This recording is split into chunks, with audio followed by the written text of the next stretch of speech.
I was standing on the Jackson Station platform, holding Miles close to me, when I heard a familiar voice call my name. Amara! Amara Hayes, is that you? I turned around and froze. It was my father, Vernon. I hadn't seen him in almost 2 months, constantly coming up with excuses why I couldn't visit. I'd cut our phone calls short, citing tiredness and being too busy. Now he was standing right in front of me, and by the look on his face, I knew he saw everything. Welcome to Betty's Stories. I share new life stories here every day, and I'd really appreciate it if you hit subscribe and liked my video. Now, let's jump back into my story. I'm sure you'll love it if you keep listening till the end. He saw my worn-out puffer coat with the pocket that had ripped open, the cheap boots with the thin soles I'd bought off the internet, Miles in a snowsuit that was clearly too small for him, my own gaunt face, the dark circles under my eyes, and my hands trembling from exhaustion and fear. "Dad," I managed, attempting a smile, but my lips betrayed me and just started shaking. "Why are you at the subway station?" my father asked, walking closer, his eyes scanning me with deep concern. "What about your car?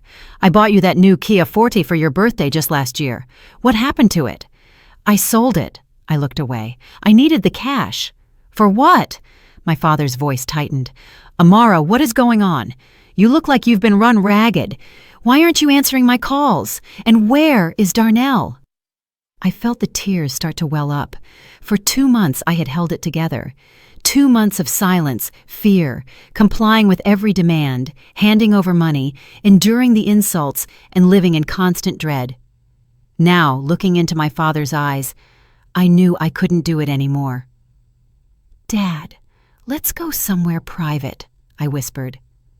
We walked into the corner bistro, a coffee shop near the station. My father sat Miles down at a table, ordered him an apple juice and a big cookie, then sat opposite me and took my hand. "Tell me," he said, "all of it." And I told him everything. I told him how, after Miles was born, my mother-in-law, Loretta Jenkins, started visiting more and more often.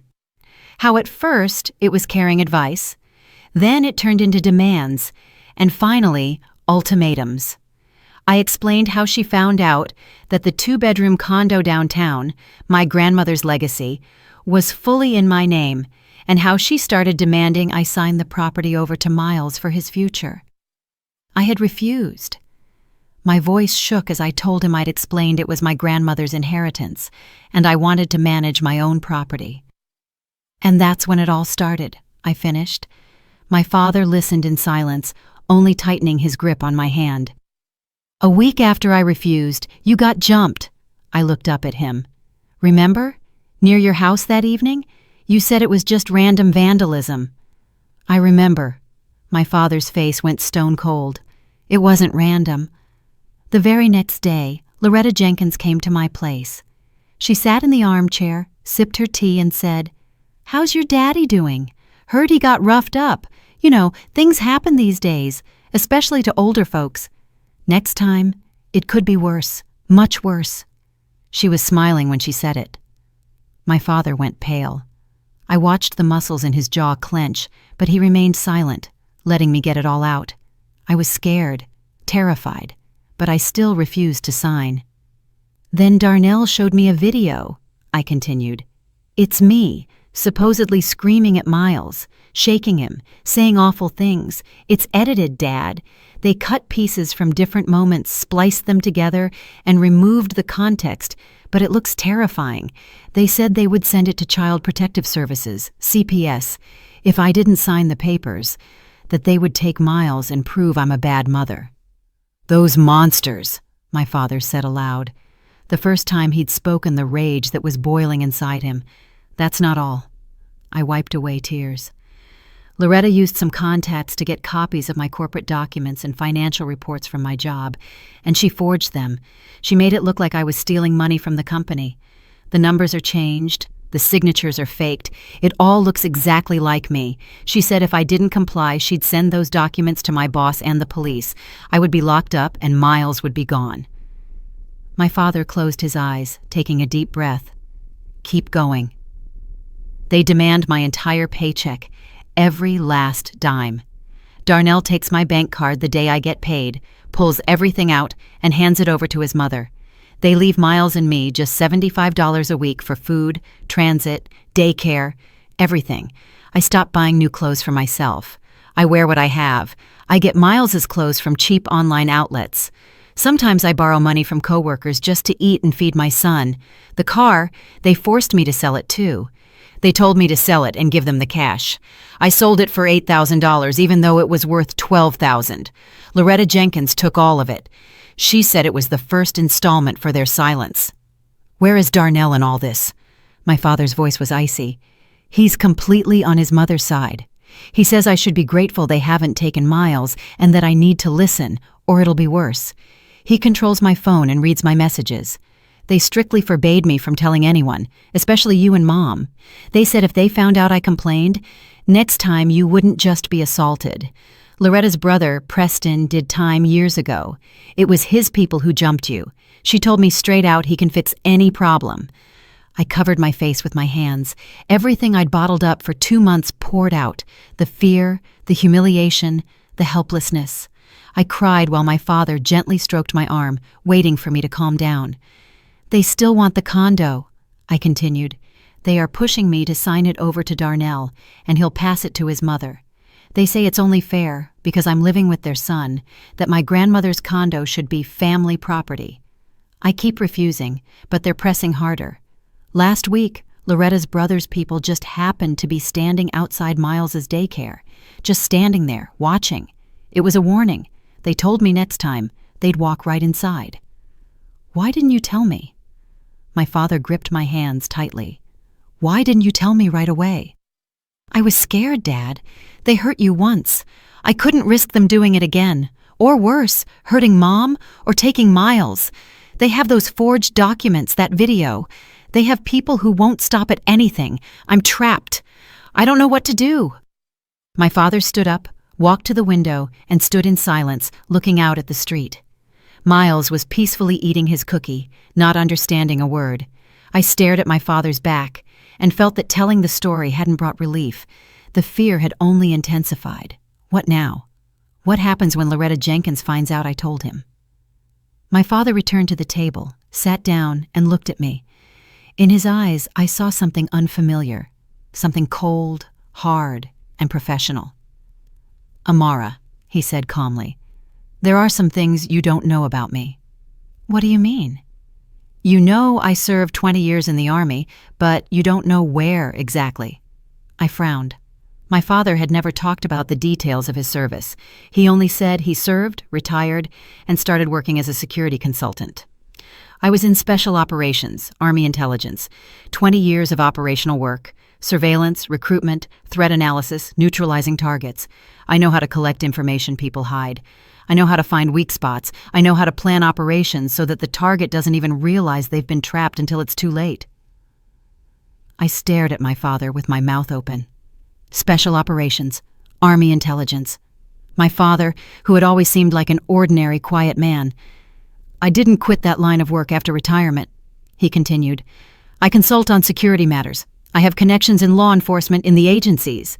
I have people who will help if I ask, and I have skills that you don't forget. Dad, I don't understand. You will now. He leaned closer. Your mother-in-law and her ex-con brother think they're the smartest people in the room. They think they can blackmail, threaten, and intimidate. They chose the wrong family. They touched my daughter and my grandson. That was their biggest mistake. There was steel in his voice. I suddenly understood that the person sitting across from me wasn't just my father. This was a man who knew how to fight, truly fight, not with fists, but with intellect, connections, and experience. What are you going to do? I'm going to solve this problem so they never dare to think about you or Miles again, so that all their threats turn against them. But for that, I need time, and I need your help. What kind of help? You need to act completely normal. Keep handing over the money. Keep enduring the abuse. Don't show that you told me. You must not change your behavior at all. This is critical. They must be convinced you are broken, that you'll stay silent and obey. Do you understand? I nodded, though my insides were twisting with terror. How long? A few weeks, maybe a month.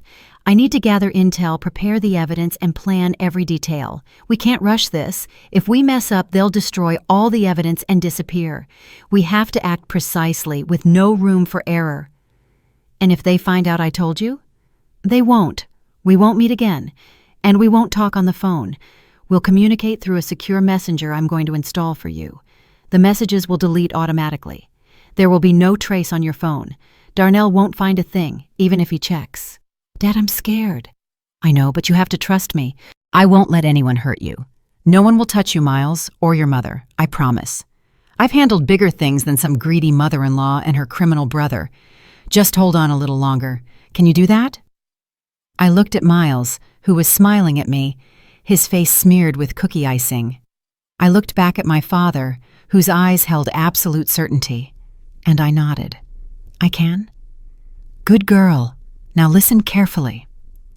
My father took out his phone, installed an app for me, explained how to use it, and taught me how to wipe the logs. He gave me a few pointers on how to handle Loretta and Darnell. The main thing is not to show that anything has changed. You're a broken, scared woman who's ready to do anything to protect her child. That's who you have to appear to be. But inside, remember, this is a game. A temporary game. It will be over soon. We walked out of the coffee shop. My father hugged me and kissed Miles on the top of his head. Hold tight, sweetie. I'm right here, even if you can't see me. I walked back toward the subway, holding my son's hand, and for the first time in 2 months, I felt not just fear, but hope. That same evening, sitting in the kitchen of his own condo, my father took out an old notebook and started writing down names, connections, and organizational charts. The plan for the operation was coming together in his head like a puzzle. 20 years in intelligence had taught him to see the full picture. Loretta Jenkins, 60 years old. Brother, Preston, 58 years old. 2 convictions for robbery and extortion. Released 3 years ago. Criminal ties maintained. Likely organized the assault.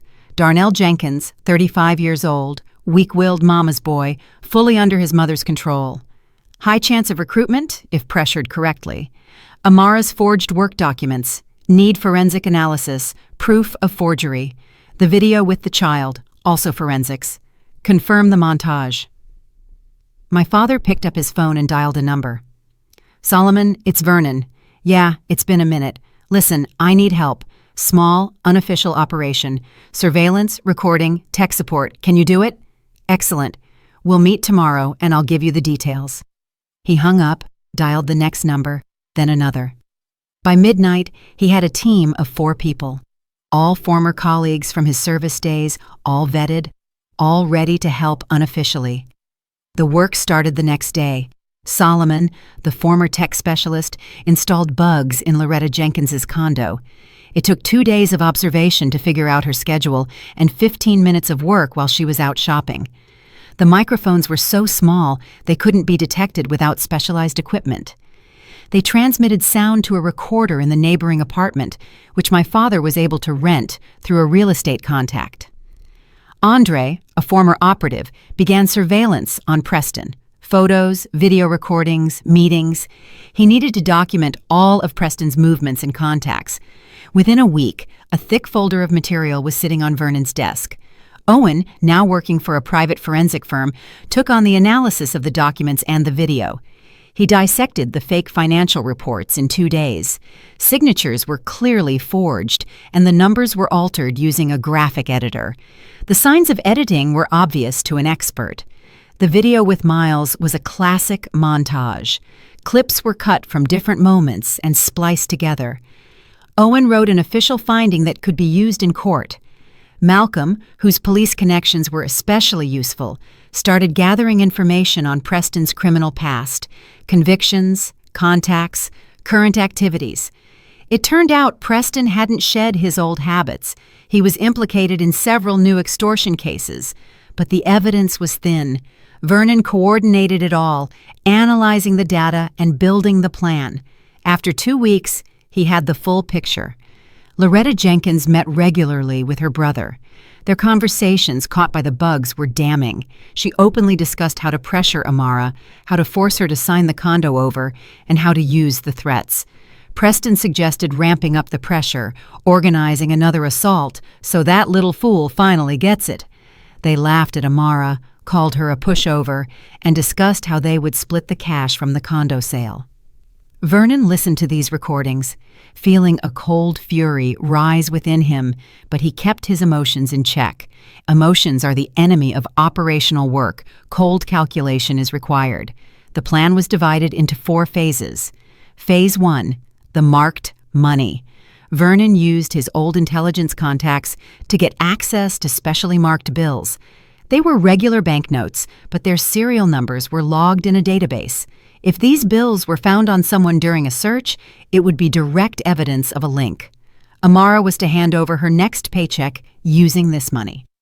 Loretta would take it, pass some to her brother, and then it would be a matter of technique. An anonymous tip to the police about Preston's extortion activities. A search warrant. The marked bills found in his apartment. Direct connection. Phase 2. The psychological trap. Loretta Jenkins needed to feel confident and drop her guard. Vernon decided to fake his own medical crisis. A heart attack. Hospitalization. Let her think that one of the witnesses would soon die, that the path was clear. This is when people start talking freely and acting bolder, and all their conversations would be recorded. Phase 3. Recruiting Darnell. Vernon understood that his son-in-law was the weak link. He wasn't a villain by nature, just weak-willed and terrified of his mother. Vernon needed to show him the truth, how he was being used, and offer an out. If Darnell flipped, gave testimony, and provided access to his mother's communication, the case was won. Phase 4. The final trap. Amara agrees to sign the condo over. A meeting is set at the real estate attorney's office. Loretta brings her brother's muscle for security. Operatives with a warrant and the full package of evidence would be waiting for them there. Vernon reread the plan, made adjustments, and finalized the details with the team. Everything had to run like clockwork. The execution began. Amara handed over her next paycheck, $1,500 in the marked bills. Darnell, as usual, took her bank card, withdrew every cent, and passed the money to his mother. Loretta Jenkins counted it, nodding with satisfaction. "Good girl, Amara. See how well things go when you listen?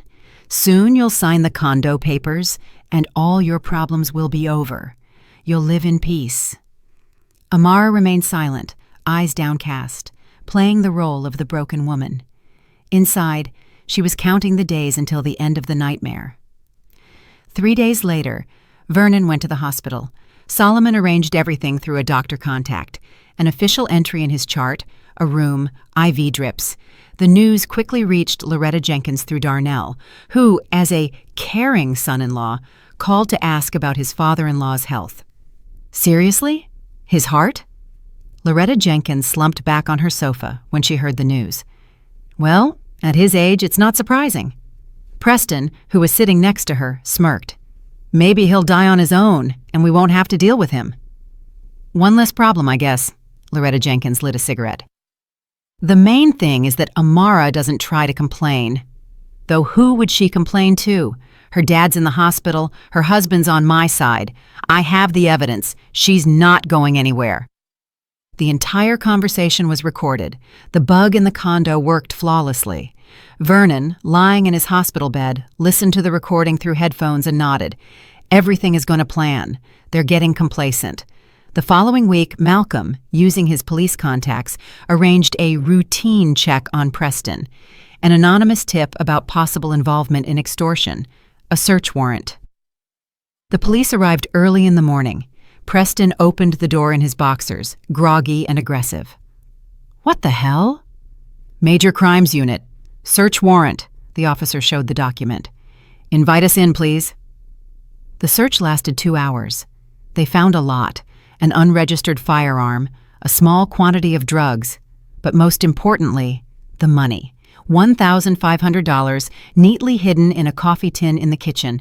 The serial numbers were checked instantly against the database. Where did this money come from? The operative asked. Mine. I earned it, Preston snarled. Understood.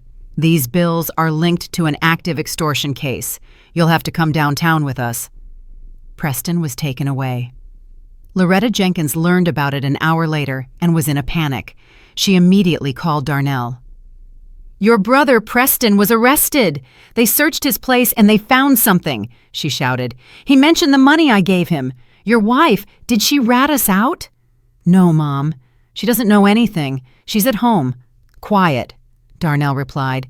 Check her phone immediately. If I find out she told anyone, I swear I will. Mom, calm down. I'll check. Darnell went home, took Amara's phone, and checked everything. Calls, texts, social media, nothing suspicious.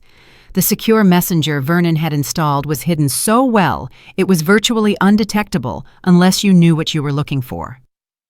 It's clean, Darnell reported back. She hasn't called or texted anyone. Loretta Jenkins calmed down slightly, but her anxiety remained. Preston was under arrest. No charges had been officially filed yet, but the situation was serious. This was the moment Vernon chose to act through Darnell. Malcolm arranged a meeting through a therapist Darnell had once consulted. The therapist called him. Darnell Jenkins? Hello. Do you remember me? We worked together a year ago. I have a request. A friend of mine wants to speak with you personally. It's important. It concerns your family. Darnell agreed to the meeting, thinking it was about some psychological issue. The meeting was set for a neutral coffee spot. Vernon arrived first and sat in a corner booth. When Darnell walked in and saw his father-in-law, he turned white. What are you doing here? You're supposed to be in the hospital. Sit down. Vernon motioned to the chair. We need to talk. Darnell sat, clearly agitated. Listen to me carefully. Vernon placed a tablet on the table. I know everything. About the threats, the blackmail, the extortion, the forged documents, the edited video. Everything. And I have proof. He played a recording. Loretta Jenkins' voice. That fool thinks she can refuse me? I'll squeeze her so hard she'll sign that condo over on her knees. Preston's voice. We should scare her one more time so she knows this is serious. Darnell listened, his face growing paler and paler. That's not what you think. Shut up and keep listening. The next recording, Loretta Jenkins. Darnell is such a doormat. I tell him, do this, do that, and he runs right away. We broke Amara too. We'll get the condo soon, sell it, and split the money. Of course, we won't give Darnell anything. What does he need it for? He's useless anyway. Darnell covered his face with his hands. Do you realize your mother is using you? Vernon's voice grew harsh. You are destroying your own family, terrifying your wife, taking money from your son. For what? For a mother who laughs at you behind your back and plans to leave you with nothing? I thought it was for the family. What family? You've turned your wife into a terrified slave. You're robbing her of her own inheritance. You are an accomplice to extortion, threats, and document forgery. Do you understand? You're a criminal. Darnell sat silent, gripping his head. You have a choice. Vernon leaned closer. Either you keep following your mother and end up in the dock next to her, or you walk out of this right now, give testimony, and help us gather evidence. Then you have a chance to stay out of jail and try to fix at least something with your son. What do you want from me? Your text messages with your mother. All her messages discussing the plans, the threats, her brother's activities, access to any documents she's hiding. Your testimony about everything that happened, and most importantly, you keep acting normal so she suspects nothing until the finale. And if I refuse? Then I hand everything I have to the police. Your mother goes to trial. Her brother is already arrested. The charges are coming, and you'll go with them for complicity. Amara will get a divorce and full custody of Miles, and you'll see your son through the glass at the detention center. Choose. Darnell stared at the table. Several minutes of silence. Then quietly, I'll give you the messages and my testimony, but I don't want Amara to know how low I fell. She already knows. But if you help, there's a chance your son might forgive you one day. Maybe. Darnell nodded. That same evening, Vernon got full access to Loretta Jenkins's text messages. The messages were eloquent: plans to seize the condo, discussions with her brother, instructions to Darnell on controlling his wife. All of it was now documented. All that remained was the final strike. Loretta Jenkins was on edge. Her brother, Preston, had been arrested for a week. The detective was asking uncomfortable questions about the money's origin. She felt the case turning dangerous but couldn't figure out the leak. Amara was quiet, subdued, clearly broken. Darnell was obedient. Vernon was in the hospital, and judging by the latest updates, the doctor's prognosis wasn't good. "Maybe it's time to finalize the condo?" she asked Darnell at dinner. "This is dragging on. You said Amara was resisting?" "Yes, Mom, she's scared. She says it's Grandma's inheritance. She can't just give it away." "Tell her there's no more time to think. She needs to sign the papers this week. Preston's locked up. I need money for his lawyer. We'll sell the condo and get at least $350,000. That'll be enough for me." "What about me?" Darnell tried to keep his tone normal, but inside, he was seething with self-hatred. "You'll be fine, don't worry. The main thing is to get Amara to sign, threaten her, say the daycare will find out about the video or that we'll pay your father a visit in the hospital so she understands once and for all." Darnell nodded, recording the conversation on a recorder in his pocket and sending the file to Vernon via the secure channel. Vernon was discharged from the hospital 10 days later. The doctors supposedly permitted home recovery, but forbade any exertion. He deliberately looked weak and drawn when Darnell drove him home. Loretta Jenkins even sent a formal message wishing him health. In reality, during those 10 days, Vernon had coordinated the final stage of the operation. All materials were ready: recordings of conversations, text messages, Darnell's testimony, forensic analysis of the forged documents and video, and data on the marked bills found with Preston. All that was left was to stage the finale to catch Loretta Jenkins red-handed. Malcolm negotiated with the detective handling Preston's case, showing him some of the materials, enough to get him interested, but not revealing all the cards.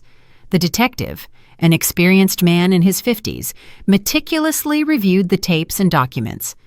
"Systemic extortion, threats, document forgery," he murmured, setting the papers down. "This is serious time if we prove everything, but we need a clean fix transaction. What do you propose?" "A sting operation," Vernon replied. "The victim agrees to sign the condo over. A meeting is set at the real estate attorney's office. Loretta Jenkins will arrive, probably with one of her people. The moment she demands the signature, thinking she's won, your people walk in with a warrant. All the evidence is on her hands, all her words are recorded. The attempt to seize the property is documented." The detective mused. "I'll need a prosecutor's sanction, and the attorney must be in the loop." "I'll find the right attorney. They'll agree to help if we explain the situation. When do you plan to do this?" "In 3 days." "Will you be ready?" "I will." They shook hands. The operation was on the final approach. Amara was in the kitchen when a message arrived from her father on the secure messenger. "Get ready. Tomorrow, tell Darnell you agree to sign the condo. The day after tomorrow, set the meeting with the attorney. It ends in 3 days. Hold tight." She took a deep breath. 3 days. Just 3 days until the end of this nightmare. Her hands shook as she deleted the message. It was terrifying, so terrifying she wanted to scream. But she trusted her father. He wouldn't let her down. That evening, when Darnell returned from work, she said quietly, "I agree. I'll sign the papers for the condo." Darnell froze, staring at her. "What?" "I can't live like this anymore. Let them take the condo. Just let them leave Miles and me in peace. I'm tired of being afraid, tired of starving. Let them have what they want." She spoke with such hopelessness that Darnell, who knew the truth, almost believed her. Amara was good at acting, or perhaps 2 months of fear had taught her that inflection of brokenness. "Are you serious?" He tried to sound normal, though he was inwardly clenching with shame. "Yes, call your mother. Tell her I'm ready. Tell her to set up the meeting with the attorney." Darnell went out onto the balcony and called Loretta Jenkins. She answered after the first ring. Well, Mom, Amara surrendered. She agrees to sign. A pause, then a triumphant laugh. I knew it. I knew that weakling wouldn't hold up. When does she suggest meeting the attorney? The day after tomorrow. Perfect. I'll organize everything. You make sure she doesn't change her mind. And tell her to bring the original condo documents. Everything needs to be ready to process right away. Okay, Mom. Loretta Jenkins hung up and immediately dialed another number. Vernon, listening through the bug in her condo, started recording. Hello, Solomon. It's Loretta. Listen, I need your help the day after tomorrow. Need you to come to a real estate attorney's office. Keep an eye on a transaction. My daughter-in-law is signing over the condo. I'm afraid she'll chicken out at the last minute. Will you be there? Just stand next to her so she knows we mean business. Yes, just like last time with her father.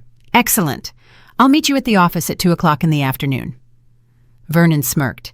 She was driving herself right into the trap. She was bringing a documented enforcer to the attorney's office to intimidate the victim. This was direct evidence of coercion. Couldn't have planned it better. He called the detective. The day after tomorrow, 2 p.m., Ms. Victoria's office, 23 Garden Street.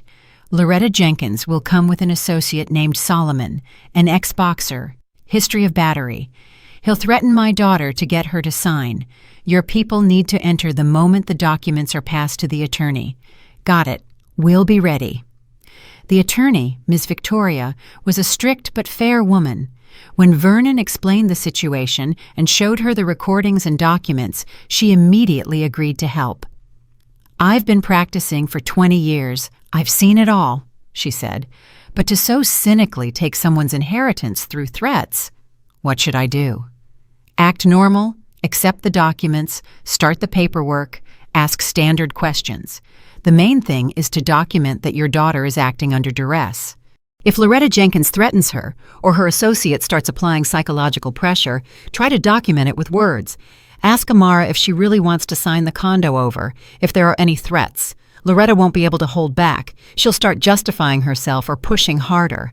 That's when your operatives come in. And if she stays quiet, she won't. I know these types.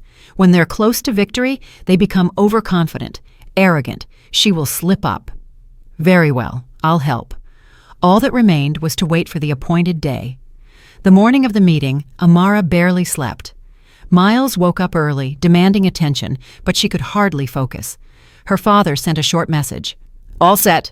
I'll be nearby in a car across the street from the office. Don't be afraid. You got this. Darnell was tense. He knew his mother was about to crash, but he was still worried. What if something goes wrong? What if she manages to wiggle out of it somehow? At 1:30, they drove to the attorney's office. Loretta Jenkins was waiting by the entrance. Beside her stood a massive guy with a shaved head and a scar on his cheek, Solomon the enforcer. He looked at Amara in a way that sent chills down her spine. Well, finally you came to your senses, Loretta Jenkins smiled smugly. Did you bring the documents? Yes, Amara showed the folder. Excellent. Let's go. They walked into the office. Ms. Victoria greeted them with a professional smile and offered them seats.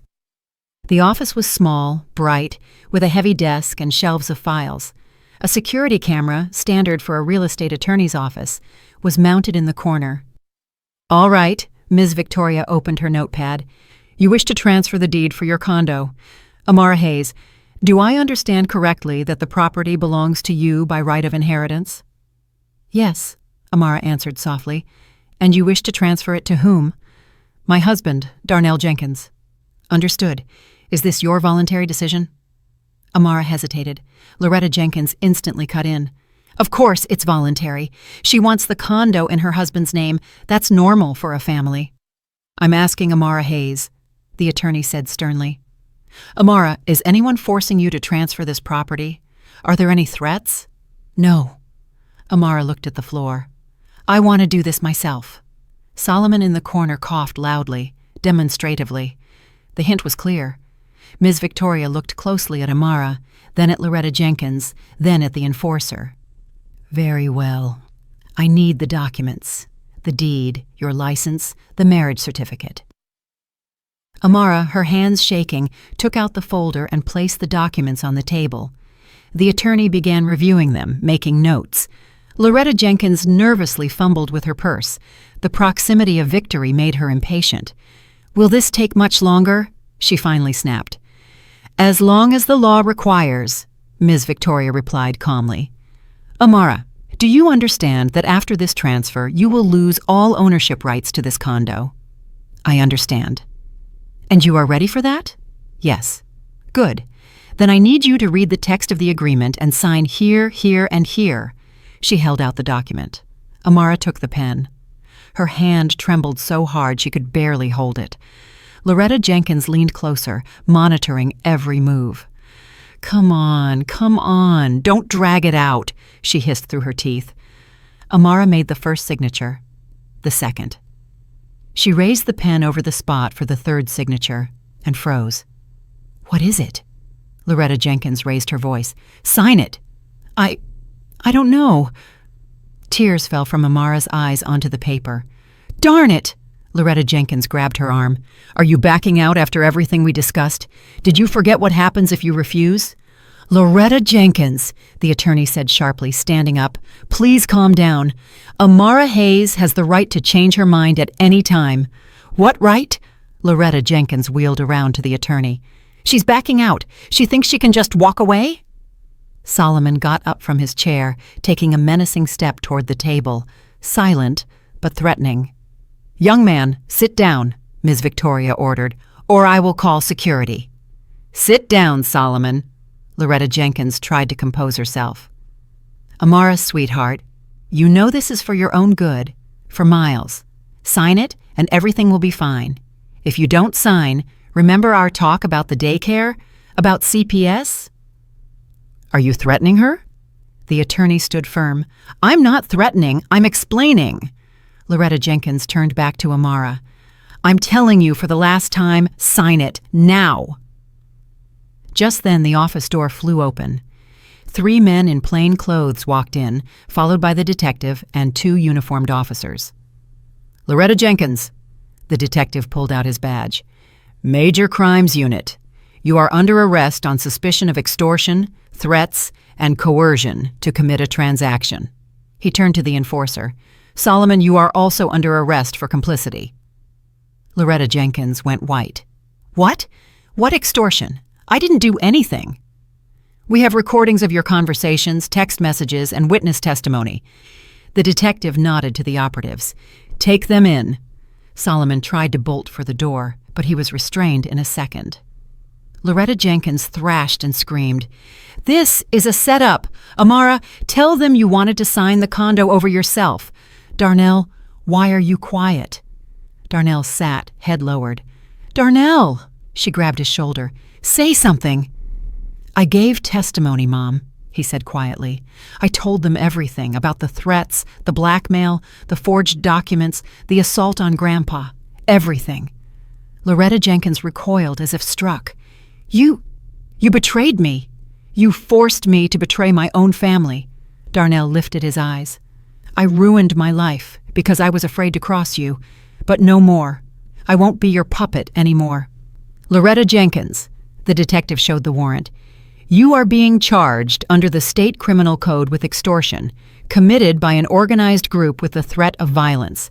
The sentence is 5 to 10 years. You have the right to remain silent." "This is a mistake. I didn't do anything. Amara, tell them." Amara slowly stood up, looking her mother-in-law straight in the eye. "You took 2 months of my life. You drove me to poverty. You scared me, humiliated me, took my last pennies, threatened my child, and ordered my father to be assaulted. You thought I would break forever, but you were wrong. I am not alone." Loretta Jenkins was led out in handcuffs. Solomon, too. Their shouts could be heard fading down the hallway. The detective approached Amara. "Amara Hayes, we need you to provide an official statement. Tell us everything that happened in detail. Are you ready to come to the precinct now?" "Yes." Amara nodded. "Good. Ms. Victoria, thank you for your cooperation. We will need your testimony as well." The attorney nodded. Amara walked out onto the street. Her father's car was parked across from the office. Vernon got out and embraced his daughter. She burst into tears, burying her face in his shoulder. "It's over," he whispered. "Everything is going to be all right now." The next 2 weeks were filled with interviews, forensics, and court procedures. Preston was charged with organizing the assault and extortion proven by the marked bills. He was convicted quickly. A repeat felony offense was an aggravating circumstance. 8 years in a maximum security prison, Loretta Jenkins was charged with 3 counts: extortion, document forgery, and making threats. The investigation lasted 1 month. Darnell gave detailed testimony, recounting every episode of the blackmail. Vernon provided the tapes that captured Loretta Jenkins's every word. Forensic analysis confirmed that Amara's financial documents had been falsified. The video with Miles was ruled a montage. The case against them collapsed. Amara's company management apologized, reinstated her position, and gave her a substantial raise as compensation for moral damages. Darnell was not charged criminally, thanks to his cooperation with the investigation. But Amara filed for divorce. The process was swift. Darnell didn't fight it, admitted his guilt, and agreed to all terms. Loretta Jenkins received 5 years probation with a restraining order banning her from approaching her former daughter-in-law or grandson within 300 feet. Her age, lack of prior convictions, and partial admission of guilt were factors. But most importantly, she lost everything. Her son, who refused to communicate with her, her grandson, whom she would never see again, and the money she spent on lawyers. She was forced to sell her condo to pay the legal fees. Amara stood on the courthouse steps when the verdict was delivered, feeling an enormous weight lifted from her shoulders. Her father was next to her, holding Miles in his arms. "Mommy, why are you crying?" the boy asked. "Happy tears, sweetie," she hugged her son. "Just happy tears." Darnell requested a meeting a week after the divorce. They met at the same coffee shop where Vernon had first talked to him. "I know you won't forgive me," he began, unable to look up. "I know I destroyed everything, but I want to try to fix what I still can. I want to be involved in Miles's life, see him, and help financially. I'm not asking to restore our relationship, just give me a chance to be a father to my son." Amara was silent for a long time, staring into her cup of cold coffee. "You caused me so much pain, Darnell. You stood by while your mother humiliated me. You controlled my phone, took my money, and threatened me. You chose your mother over me." "I know, and I'll live with that for the rest of my days. But Miles isn't to blame for your mistakes. He has a right to know his father. So I will agree to visits once a week on weekends, in the presence of my father. If you prove you've changed, that you can be a normal father without your mother's influence, then we'll see." "Thank you." Relief sounded in his voice. "I won't let you down." He stood up and offered his hand. Amara did not take it. "This isn't forgiveness, Darnell. This is a chance for Miles, not for you." He nodded and left. 6 months passed. Amara received a promotion at work. Her salary nearly doubled. She bought a new car, a small SUV, perfect for trips with her child. She moved into a new 3-bedroom apartment, bright and spacious, with a separate room for Miles. She rented out her grandmother's 2-bedroom condo for $1,800 a month to generate income. Life was slowly, step by step, getting better. Nightmares about her mother-in-law became less frequent. The fear receded. Amara started smiling again, making plans and dreaming. Her father often visited, playing with Miles and telling him stories. The boy adored his grandfather, constantly asking for interesting tales. "Grandpa, were you really a spy?" Miles asked one evening, sitting on Vernon's lap. "I was, sweetie." "Did you spy on people?" "Not exactly spying. I protected our country from bad guys, and I still protect people." "Who?" "Of course. I protect the most important thing I have, you and your mother." Miles hugged his grandfather. "You're the best grandpa in the world." Vernon looked at his daughter. She was standing in the kitchen, making dinner, humming a song. She was smiling, alive, free, and happy, just as he had always wanted to see her. Everything worked out. The operation was a success. The enemy was neutralized, the family was protected, and justice had prevailed. Just like the good old days of his service, except the stakes were personal, not national. "Dad, dinner's ready," Amara called. "Coming, soldier." Vernon lifted his grandson into his arms. "The commander calls us to the table." They sat down to dinner, the three of them. Grandma couldn't come. She was visiting a friend. Miles babbled about preschool, his new friends, and his teacher. Amara listened, serving him food and laughing. Vernon looked at them and thought that these moments were why he had needed to carry out the operation, for his daughter to laugh again, and for his grandson to grow up happy. After dinner, Miles fell asleep on the sofa, clutching a teddy bear. Amara covered him with a blanket and sat down next to her father. "Dad, I wanted to say thank you for everything. If it weren't for you, I never would have climbed out of that hole. Loretta Jenkins would have crushed me completely, taken the condo, the money, maybe even Miles." "You would have managed on your own," Vernon argued. "Just later. You're strong and smart. I just accelerated the process and ensured legal compliance." "No, Dad, I was broken. 2 months of fear had done its job. If it hadn't been for your intervention, I would have signed those papers out of desperation and exhaustion. I would have signed and lost everything." "But you didn't sign. You waited and trusted me. That takes strength, too." Amara hugged her father. "You taught me the most important thing: never give up, even when it seems like there's no way out." "There's always a way out, if you don't drop your hands. Remember that, and pass it on to Miles when he grows up." They sat in silence, listening to the quiet breathing of the sleeping boy. It was getting dark outside. The city lights were coming on. Life was moving forward. A new, clean life, free from fear and threats. Vernon stood up, preparing to leave. "Good night, sweetheart." "Good night, Dad. And thank you again for just being you." He smiled, kissed her forehead, and left.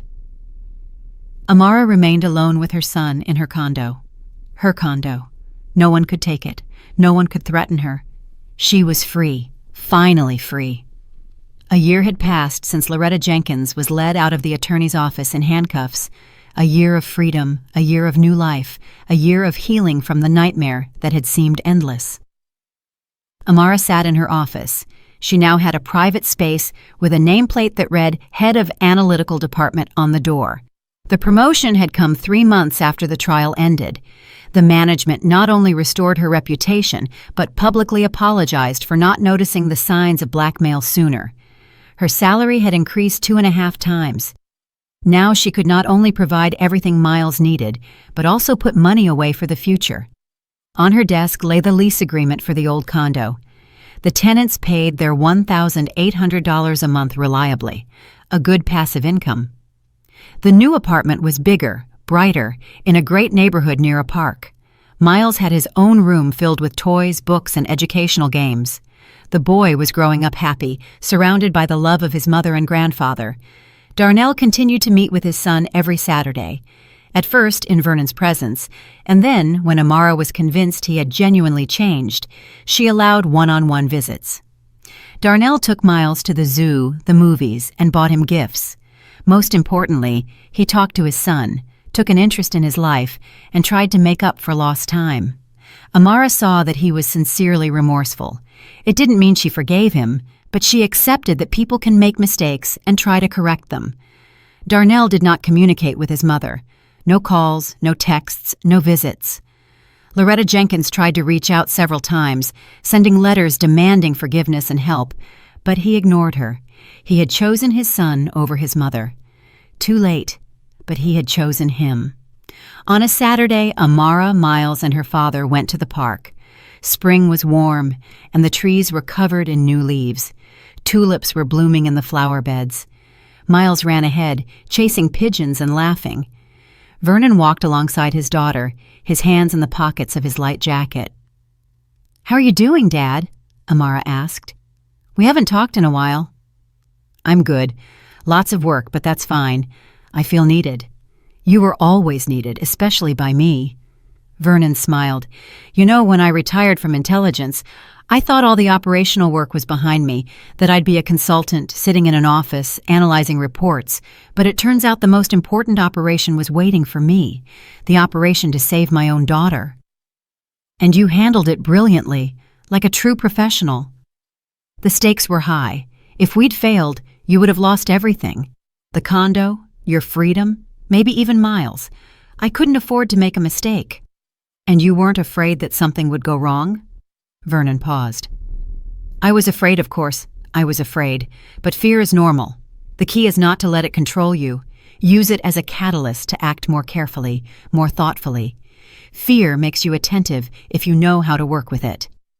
Miles ran back, breathless, his cheeks flushed. Grandpa, Mommy, look, I found a stick. Can I take it home? Of course, sweetie. Amara smiled. The boy ran off, brandishing his find. Vernon watched him. He's happy. That's the main thing. Kids need to grow up safe, without fear. You're giving him that. We're giving him that, Amara corrected. You're a big part of his life, too. A huge part. They walked to a bench and sat down. Miles played nearby, building something out of sticks and stones.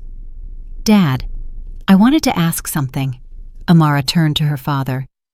You always spoke about your service in general terms, but never gave details. What exactly did you do in intelligence? What were the operations like? Vernon looked into the distance. Most of it is classified. My non-disclosure agreement is still active, but I can tell you a little. Not the details, but the general picture. The life of an operative isn't what you see in the movies. It's not car chases, shootouts, and flashy fights. It's primarily working with your head, gathering information, analysis, planning. You observe people for months, studying their habits, weaknesses, and connections. Then you set up the operation to get the necessary information or neutralize a threat. Everything has to be discreet, clean, without noise. Like with Loretta Jenkins, roughly? I used the same methods as before. Surveillance, wiretaps, recruitment. Except the enemy wasn't a foreign spy, but a greedy woman and her criminal brother. But the principles are the same. Gather evidence, lure them into a trap, neutralize. And were there dangerous moments, times when you feared for your life? Vernon was quiet for a moment. There were. A few times I almost blew an operation. Once I was nearly exposed in hostile territory. I had to hike out across the border at night, on foot, without papers. Another time, the team I was running was ambushed. 2 men died. The rest of us barely got out. That was a nightmare. You never talked about that. You didn't want to burden the family. Your mother knew the work was dangerous, but I hid the details. Why give her sleepless nights? She worried enough as it was. Amara took her father's hand. You're a hero, Dad. A real hero. For your country back then, and for us now. I was just doing my job. Doing it well because I loved it, and because I understood that people's safety depended on my work. Back then, millions of people in the country. Now, the 2 people most precious to me. Miles ran up, showing his construction of sticks. Grandpa, look, I built a fortress. An excellent fortress, Vernon picked up his grandson. A truly impregnable stronghold. Grandpa, will you tell me about being an operative? About how you caught the bad guys? Vernon exchanged a look with Amara. She nodded. I will, soldier, when you're a little older. It's a long story. But will you tell me a little bit today? Okay, listen. Once, I needed to find out where a dangerous man was hiding. He was very smart, constantly changing locations, and trusting no one. But he had one weakness. He loved rare books and collected them, and we used that. Miles listened, mouth wide open. Vernon told the story, simplifying it, removing the dangerous details, turning a real operation into a fascinating tale. Amara listened too, understanding that every word her father spoke was part of a life he had once kept secret. In the evening, after Miles was asleep, Amara sat on the balcony with a cup of tea. The city lights twinkled. Somewhere below, the road hummed, but here on the 7th floor, it was quiet and peaceful. She thought about the past year. So much had changed. A year ago, she was a hounded, terrified woman who feared every phone call and every knock at the door. She gave away her last dollars, endured humiliation, and lived in constant fear for herself and her son. It had felt like there was no way out, that she was trapped forever. Now, she was free, working in a good position, earning a decent salary, and raising her son with love and security. Loretta Jenkins could no longer harm her. The probation and restraining order kept her at bay. Darnell no longer controlled her every move, took her money, or read her messages. He was simply a father who saw his son once a week. Nothing more, nothing less. Amara realized that the main lesson she had taken from this story was never to give up. Even when it feels like you're at a dead end, that all paths are closed, there is always a way out. You just need to find the strength to ask for help, to trust those who can help. If she hadn't met her father at the subway that day, if she had kept silent, if she had continued to endure, how would it have ended? She would have signed the condo over. Loretta Jenkins would have sold it, taken the money, and left Amara and Miles with poverty and shattered hopes. Or even worse, taken her child through CPS, using the fake evidence. But she had spoken up, trusted her father, and he saved her. Her phone vibrated. A text from a coworker. "Morning meeting rescheduled to 10 a.m. Can you make it?" She replied, "Yes, no problem. Just a normal work text, a normal life. How good it felt for life to be normal again." A month later, an unexpected event occurred. She received a call from an unfamiliar number. "Amara Hayes, this is Attorney Nicholas Sargent. I represent Loretta Jenkins." Amara stiffened. "I'm listening. What do you need?" "My client is requesting a meeting with you, a private meeting. She wants to talk, apologize, and explain some things." "No," Amara cut him off immediately. "I don't want to see her. We have a court-ordered restraining order." "The meeting will be in a neutral location with an attorney present, yours if you wish. No violation of the order. Loretta Jenkins has acknowledged her mistakes and is undergoing therapy. She is genuinely remorseful and wants to ask for your forgiveness." "I don't need her apologies." "Amara Hayes, I understand your feelings, but sometimes a face-to-face meeting helps close a painful chapter in life. Think about it. If you decide to agree, call me." He dictated the number and hung up. Amara sat looking at her phone. A meeting with Loretta Jenkins. Why? To hear more justifications, manipulations, and attempts to play the victim? That evening she told her father, "What do you think? Should I go or not?" Vernon thought for a moment. "That's your decision, but I can give you advice.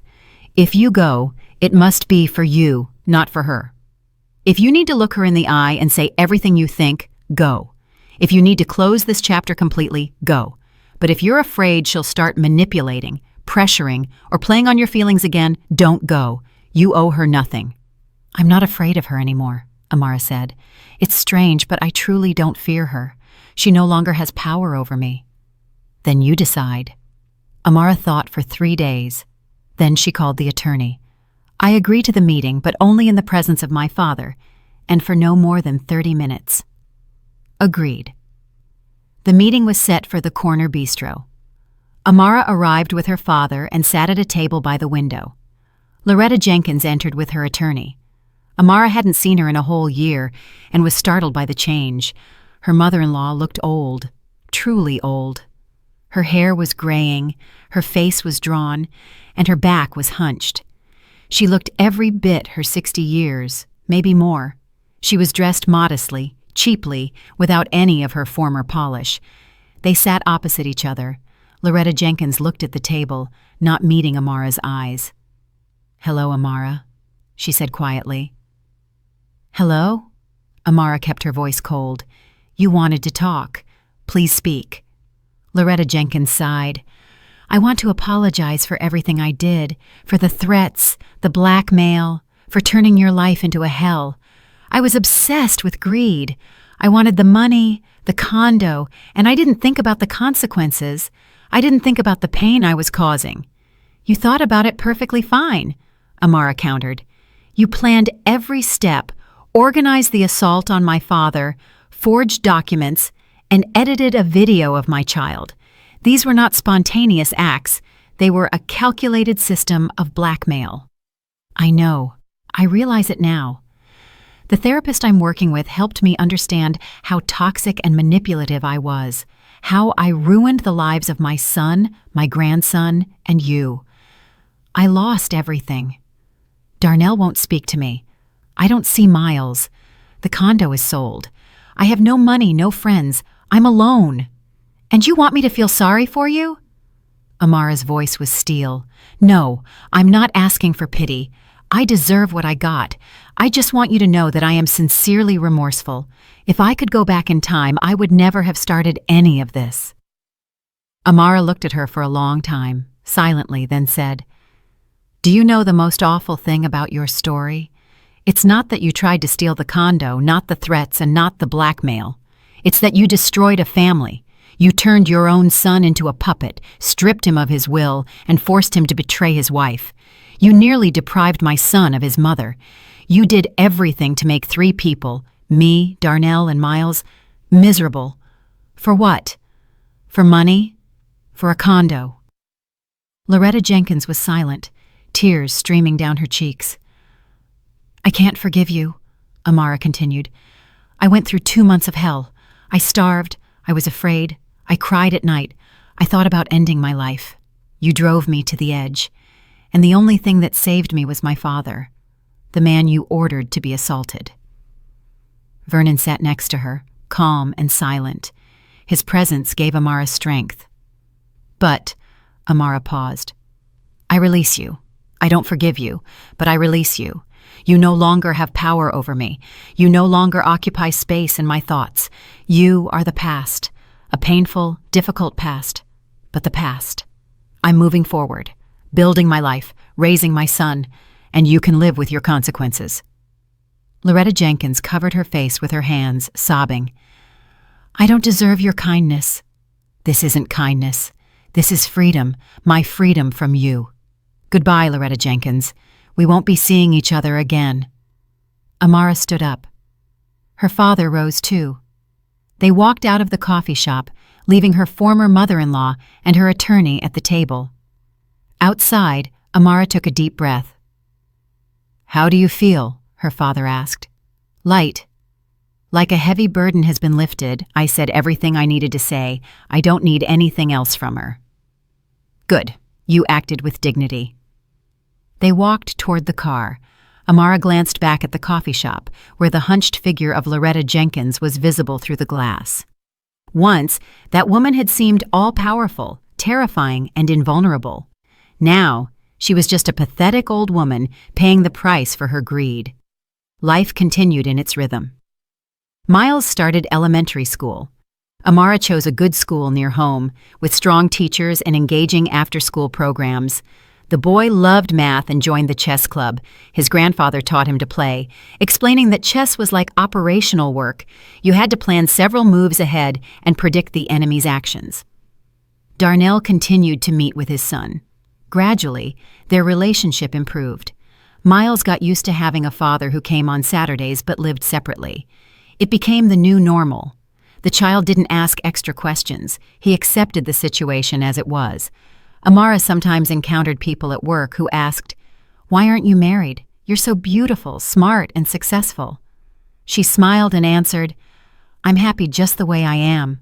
I have my son, my father, and my work. I have enough." And it was true. She didn't feel the emptiness of loneliness. Maybe someday she would meet someone who would become a part of her life, or maybe not. She had learned to be happy on her own. Vernon continued consulting, helping his daughter and grandson, living a calm and measured life. Sometimes he received calls from former colleagues. He was invited to gatherings of Army intelligence veterans. He went, socialized, and reminisced about the old days. But the greatest joy in his life was his daughter and grandson. One evening, as the 3 of them, Amara, Vernon, and Miles, sat down to dinner, the boy suddenly asked, "Grandpa, will you finally tell me about being an operative? I'm big now. I'm 7. Vernon chuckled. 7 is a big age indeed.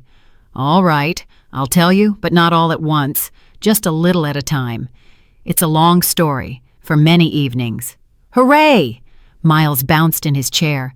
Start right now. Okay, listen. Service in Army intelligence. starts with being checked out for a long time.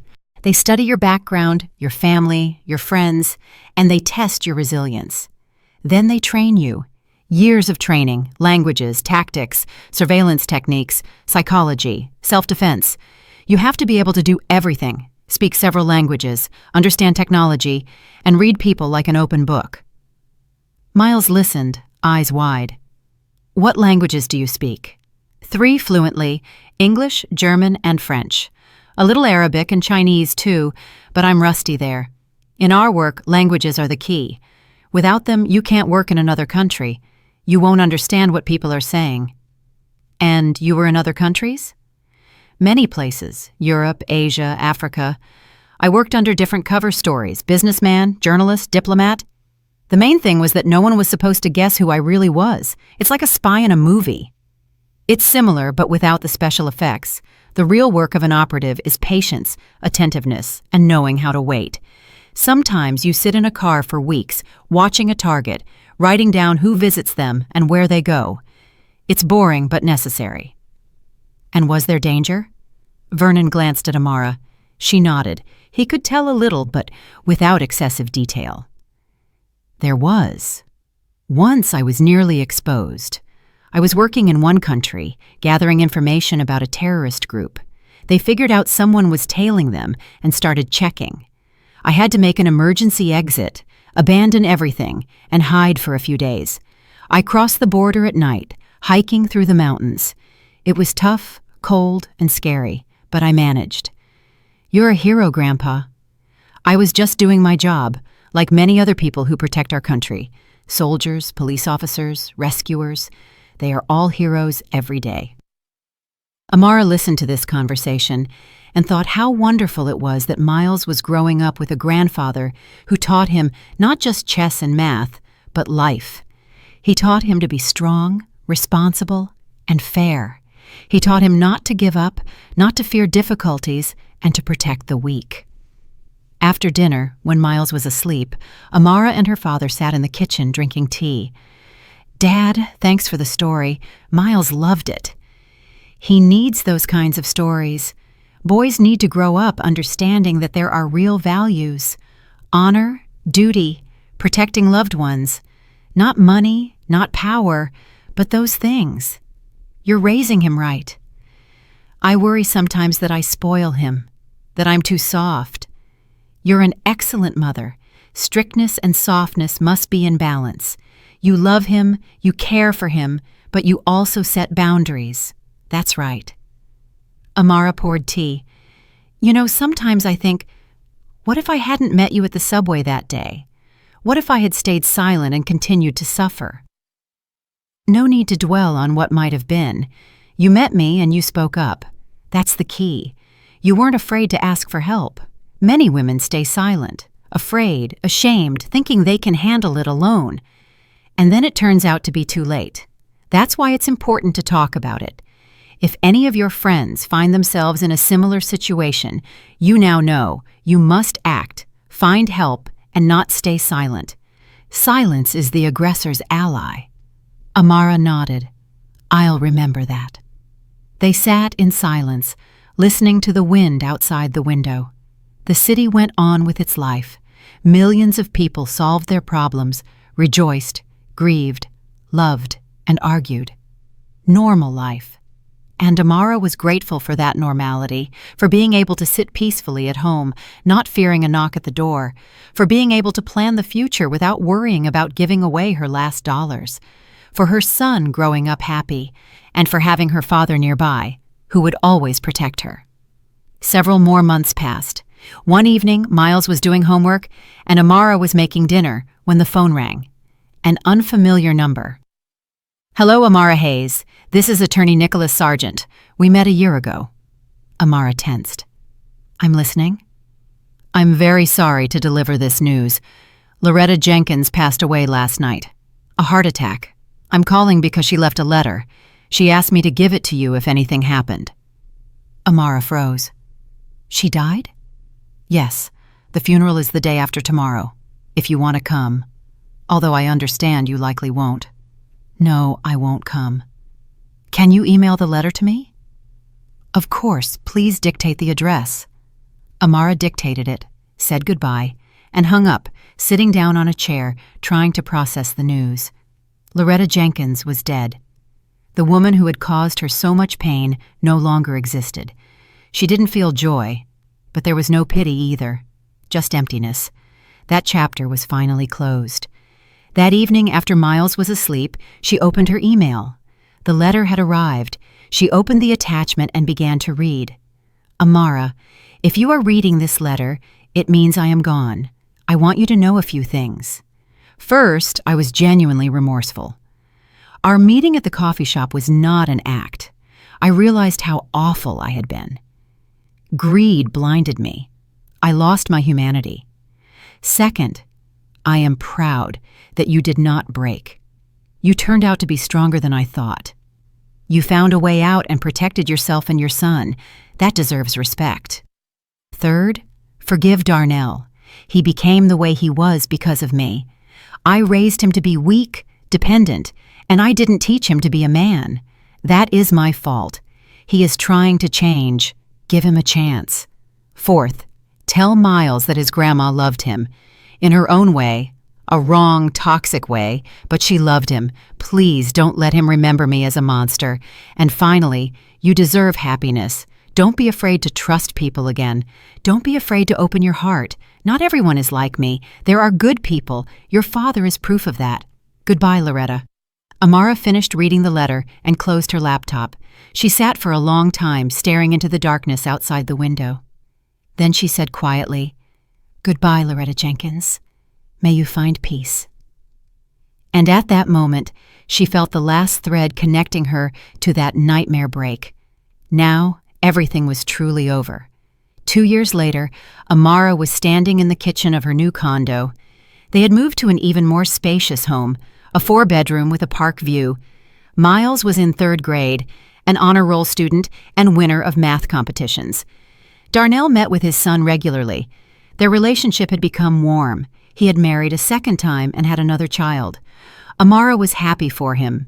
Everyone deserved a second chance. Her father lived nearby and stopped by almost every day. He had turned 60, but was energetic, active, and full of life. He recently wrote a memoir about his time in intelligence, without the classified details, of course, but with a wealth of interesting stories. The book had become a bestseller. Today was a weekend. The whole family had gathered for lunch. Amara, Miles, Vernon, and Amara's mother. The table was set, smelling of delicious food. Outside, it was sunny spring. "Grandpa!" Miles pulled a medal from his backpack. "Look, I won the chess tournament." "Way to go, soldier." Vernon took the medal and examined it. "I knew you could do it. Remember what I told you? Chess is mental training. The one who can think several moves ahead wins." "I remember, and I thought the way you taught me." Amara looked at this scene and felt complete happiness. Her son was healthy, smart, and happy. Her father was nearby, wise, strong, and loving. Her life was filled with meaning, work, and love. The nightmare was long in the past. It had no power over the present. After lunch, they went for a walk in the park. Miles ran ahead. Grandpa and Mom walked slowly behind. Vernon put his arm around his daughter's shoulders. "Are you happy?" "Yes, Dad, very happy." "I'm glad. That's all I ever wanted, for you to be happy." They walked along the path. The sun shone through the leaves of the trees. Birds sang. Children laughed somewhere in the distance. A typical spring day, a typically happy life. Miles turned around. "Grandpa! Mom! Come on, faster! I want to show you where the squirrel lives." They quickened their pace and caught up with the boy. The 3 of them walked further into the park, and Amara thought that this was true happiness. Not money, not condos, not careers, but these moments when you are with the people you love most, when the sun is shining, and when there is peace and stillness inside. She had been through hell, but had emerged from it. She hadn't broken. She had become stronger. She had learned not to be afraid to ask for help, not to be ashamed of weakness, and to trust her loved ones. And, most importantly, she had learned to forgive, not Loretta Jenkins, but herself. For enduring, for staying silent, for being afraid. Now she knew she was stronger than she thought, and those who would protect her would always be by her side. Life moved on, a beautiful life, full of hope, and there was so much good still to come. I'm really glad you're here and that I could share my story with you. If you liked it, show me by liking the video and subscribing to my channel. Let's see how many of us there are. Write in the comments which city you're watching from and what time it is. I'm so curious to know where all you wonderful people are tuning in from. If you want to support me a little extra, you can also send a small donation. I share new life stories for you every single day. And now, 2 of my most popular stories will pop up on the screen so you can choose what to watch next.